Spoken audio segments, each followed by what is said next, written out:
Alright, so a few years ago, I made a video on how to make a Rubik's Brain 3x3 into Speedcube, one of the older stickered model. And since then, that video has become my fourth most viewed video on my channel. And now, since the older cube is a little obsolete, and now it's not that sold much in stores. Although you can find it in stores, but not that easily. You have to go to certain stores to find it. But a lot of these newer stores, a lot of the stores nowadays has the newer Rubik's 2.0 with the tiles on it and stuff like that. Yeah. And I have one right here. Now, there is a secret to these new cubes. Now, there's actually two different variations of the newer 2.0 Speedcube. Well, actually three. There's the one that's the official Speedcube model with the adjustable cord, and then there's a model without the adjustable cord, and then there's a model with the adjustable cord, but that looks like the non-adjustable one. Now, if you have the non-adjustable one with the white cord, then that's the one without the adjustable cord. But if you have one with black cord in it, then that's one with the adjustable cord. Now, the tools you'll need in order to make your cube into a Speedcube model would be a knife like this one, a screwdriver, and a file like this one. You would also might need a Dremel for a certain part of it, but that will be a little later. Now what you want to do is pry off your cap, but first, before you pry off your cap, you decide on which end you want to start prying off.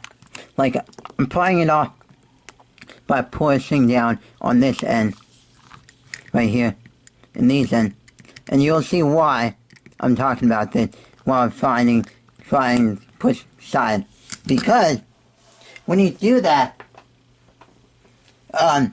the center tile will be a little nicked up, a little scratched up, like that. But you'll be needing the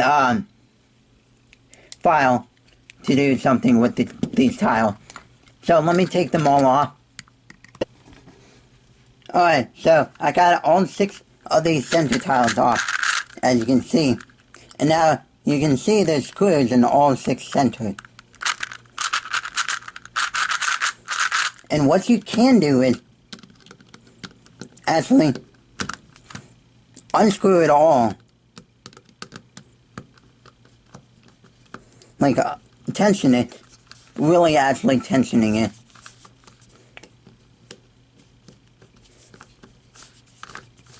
Like so. And yes, the screw is actually adjustable.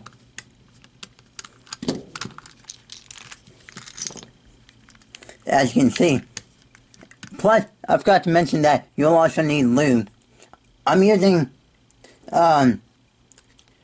Factory Team 3000, 3000, and I'm put it in this end.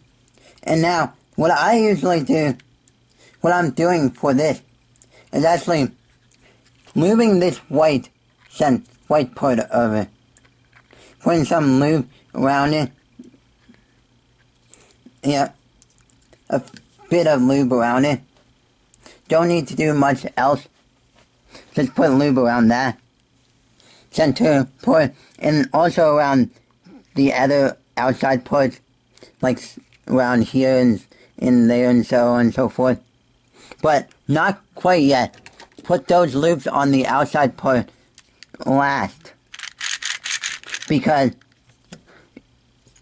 if you, like, I'll show you, like, if you have your, corner looking like this, with the tab short, versus like this,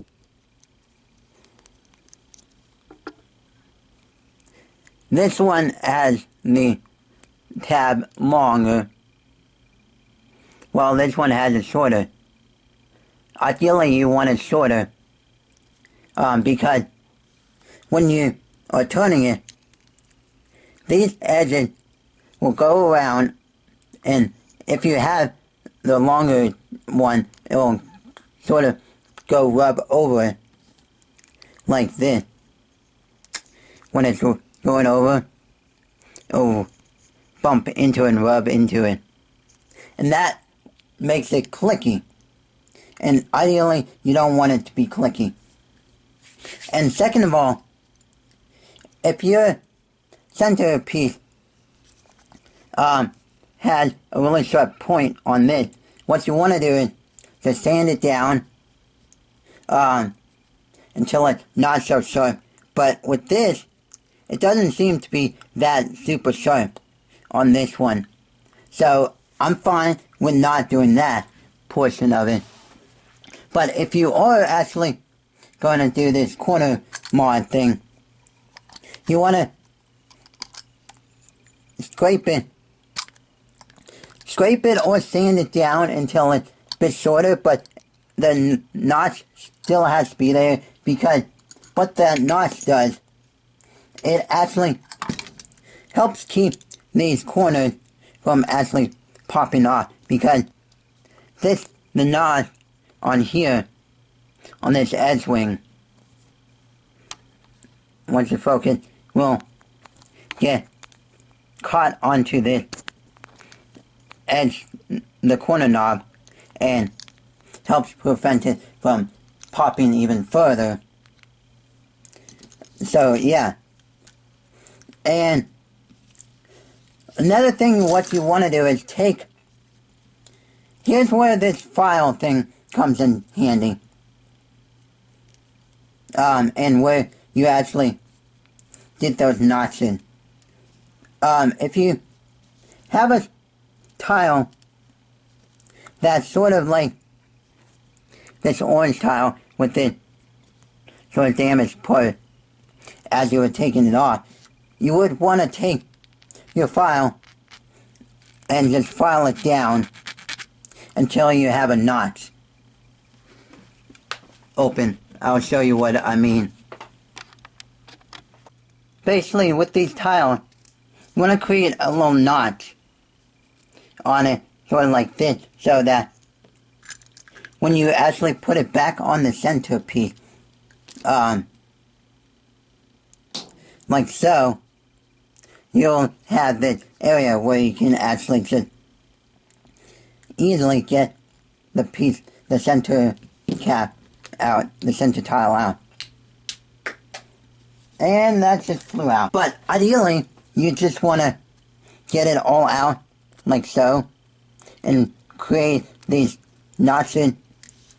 Now, if you do it on the Rubik's logo tile, you want to keep in mind not to go any deeper than the printing of the logo when doing the glue for the tile.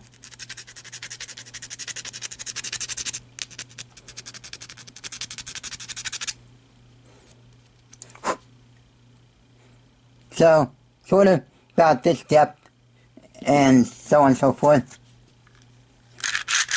Yeah. But one main thing is remember it, black core equals adjustable core. White core equals non-adjustable core.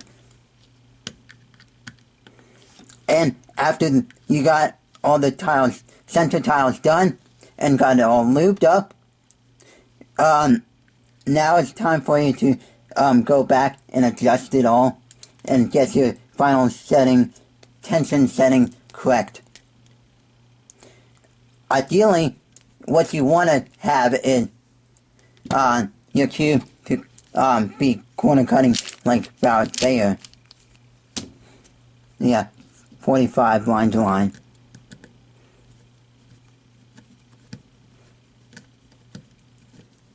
While have equal turning on all the sides. So, this is my newer updated version of how to make your Rubik's Brain 3x3 into a Speedcube. Ideally, this one is already a Speedcube, but you just have to do some little modification to actually get it working.